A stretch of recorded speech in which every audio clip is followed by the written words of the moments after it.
Hi friends, வாங்க இன்றைக்கி ஆஃபீஸில் எல்லோரும் என்ன லஞ்ச் எடுத்துகிட்டு வந்தாங்கன்னு பார்க்கலாம். ஃபஸ்ட் பிரீத்தியோட லஞ்ச் பார்க்கலாம். பிரீத்தி வந்து லெமன் ரைஸ் மேலே அந்த முந்திரி பருப்பெல்லாம் வறுத்து போட்டு எடுத்துகிட்டு வந்திருந்தாங்க. அப்புறம் மரவள்ளி கிழங்கு பொரியல் எடுத்துகிட்டு வந்திருந்தாங்க. ஹெச்ஆர் சார் தயிர் எடுத்துகிட்டு வந்திருந்தாரு. ஒயிட் ரைஸ் எடுத்துகிட்டு வந்திருந்தாரு.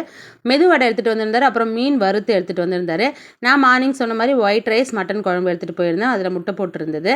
அதுக்கப்புறம் சந்தோஷ் பார்த்திங்கன்னா ஆம்லேட்டு, அப்புறம் கத்திரிக்காய் பொரியல் எடுத்துகிட்டு வந்திருந்தாரு. ஒயிட் ரைஸ் எடுத்துகிட்டு வந்திருந்தாரு. இன்றைக்கி அவர் வந்து கிள்ளி போட்ட சாம்பார் எடுத்துகிட்டு வந்திருந்தாரு. நெக்ஸ்ட் நம்ம அமரோட லஞ்சுக்கு போகலாம். அமர் பார்த்திங்கன்னா ஒயிட் ரைஸ் எடுத்துகிட்டு வந்திருந்தாங்க. அமருமே இன்றைக்கி கிள்ளி போட்ட சாம்பார் தான் எடுத்துகிட்டு வந்திருந்தாங்க. சந்தோஷோட சாம்பார் கொஞ்சம் தண்ணியாக இருந்த மாதிரி இருந்தது. அமரோட சாம்பார் கொஞ்சம் கட்டியாக இருந்த மாதிரி இருந்தது. ஆனால் ரெண்டுமே நல்லா இருந்தது.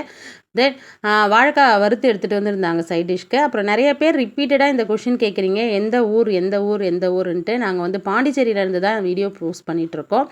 அதுக்கு மேலே டீட்டெயில்டாக அட்ரஸ் கேட்குறீங்க. அதுக்கு மேலே டீட்டெயிலாக அட்ரஸ் சொல்ல முடியாதுல்ல. அதனால தான் வீடியோ பிடிச்சிருந்தா லைக் பண்ணுங்கள், நம்ம சேனலை சப்ஸ்கிரைப் பண்ணுங்கள். Thank you friends.